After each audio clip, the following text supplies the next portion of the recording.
ಸರ್ಕಾರ ನಡೆಸ್ತಾ ಇರ್ತಕ್ಕಂತ ಜಾತಿ ಜನಗಣತಿ ಸಂವಿಧಾನದಲ್ಲಿ ಕಾನೂನಿನಲ್ಲಿ ಅವಕಾಶ ಇಲ್ಲದೆ ಇದ್ರೂ ಸಹ ಇವತ್ತು ಸರ್ವೆ ನೆಪದಲ್ಲಿ ಇವತ್ತು ಕಾಸ್ಟ್ ಸೆನ್ಸಸ್ ಅನ್ನು ಮಾಡೋದಕ್ಕೆ ಹೊರಟಿದ್ದಾರೆ ಸಿದ್ದರಾಮಯ್ಯ ಸರ್ಕಾರ.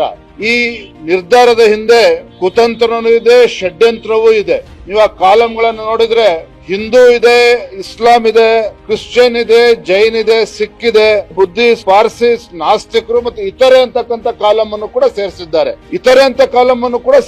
ಅದು ಕೂಡ ಕಾನೂನು ಬಾಹಿರವಾಗಿ ಇರುವಂತದ್ದು. ಸಿದ್ದರಾಮಯ್ಯನವರ ಮನಸ್ಥಿತಿ ಏನಿದೆ, ರಾಜ್ಯದ ಮುಖ್ಯಮಂತ್ರಿಗಳಾಗಿ ಅದನ್ನ ಈ ಜಾತಿ ಜನಗಣತಿಯಲ್ಲಿ ಅದನ್ನ ಇಂಪ್ಲಿಮೆಂಟೇಷನ್ ಮಾಡೋದಕ್ಕೆ ಹೊರಟಿದ್ದಾರೆ. ಅರ್ಥಾತ್ ವೀರಶೈವ ಸಮಾಜವನ್ನು ಕೂಡ ಒಡೆಯುವಂತಹ ಒಂದು ಕುತಂತ್ರ, ಷಡ್ಯಂತ್ರ ಈ ಜಾತಿ ಜನಗಣತಿ ಹಿಂದೆ ಅಡಗಿರುವಂತದ್ದು. ಮತ್ತೆ ಇದು ನಿನ್ನೆ ಮೊನ್ನೆ ಪ್ರಯತ್ನ ಅಲ್ಲ.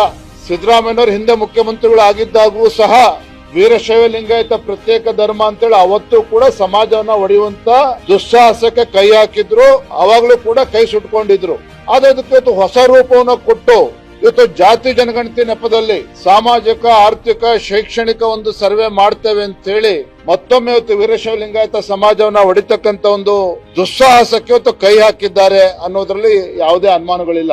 ಇದ್ರ ಬಗ್ಗೆನೂ ಕೂಡ ಇವತ್ತಿನ ಸಭೆಯಲ್ಲಿ ಸಮಗ್ರವಾಗಿ ಚರ್ಚೆ ಆಗಿದೆ. ಈ ಸಭೆಯಲ್ಲಿ ಮತ್ತೊಂದು ನಿರ್ಣಯ ಏನಾಗಿದೆ ಅಂತ ಹೇಳಿದ್ರೆ, ನಮ್ಮ ಇವತ್ತೇನ್ ಸೇರಿರ್ತಕ್ಕಂತ ಸಮಾಜದ ಮುಖಂಡರೇನಿದ್ದೇವೆ ನಮ್ಮದ್ರಲ್ಲಿ ಯಾವುದೇ ರೀತಿ ಗೊಂದಲಗಳಿಲ್ಲ. ಆದ್ರೆ ಸಮಾಜದಲ್ಲಿ ಕೆಲವು ಗೊಂದಲಗಳೇನಿದ್ದಾವೆ ಆ ಗೊಂದಲಗಳನ್ನ ಸರಿಪಡಿಸಬೇಕು, ಸಮಾಜವನ್ನ ಒಗ್ಗೂಡಿಸಬೇಕು. ಕೆಲವು ಹಿರಿಯರು ವೀರಶೈವ ಮಹಾಸಭಾದ ಪ್ರಮುಖರ ಜೊತೆನೂ ಕೂಡ ಚರ್ಚೆ ಮಾಡಬೇಕು.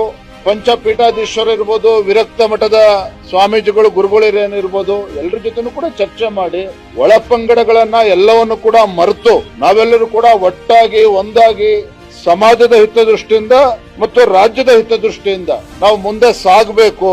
ಸಮಾಜದ ಒಂದು ಒಗ್ಗಟ್ಟನ್ನ, ಐಕ್ಯತೆಯನ್ನ ಕಾಪಾಡಿಕೊಳ್ಬೇಕು. ಈ ನಿಟ್ಟಿನಲ್ಲಿ ಇವತ್ತು ಸಭೆನಲ್ಲಿ ಎಲ್ಲರೂ ಕೂಡ ಮುಕ್ತವಾಗಿ ಸಲಹೆಗಳನ್ನು ಕೂಡ ಕೊಟ್ಟಿದ್ದಾರೆ. ಚರ್ಚೆಯೂ ಕೂಡ ಆಗಿದೆ. ಈ ಚರ್ಚೆಯನ್ನ ಮುಂದೆ ತೆಗೆದುಕೊಂಡು ಹೋಗ್ಬೇಕು. ಬೇರೆ ಗಣ್ಯರ ಜೊತೆ ಕೂಡ ಚರ್ಚೆ ಮಾಡಿ ಮುಂದೆ ಹೋಗ್ಬೇಕು, ಸಮಾಜವನ್ನ ಒಗ್ಗೂಡಿಸಬೇಕು ಅನ್ನೋ ನಿಟ್ಟಿನಲ್ಲಿ ಇವತ್ತು ಚರ್ಚೆಗಳು ಆಗಿದೆ.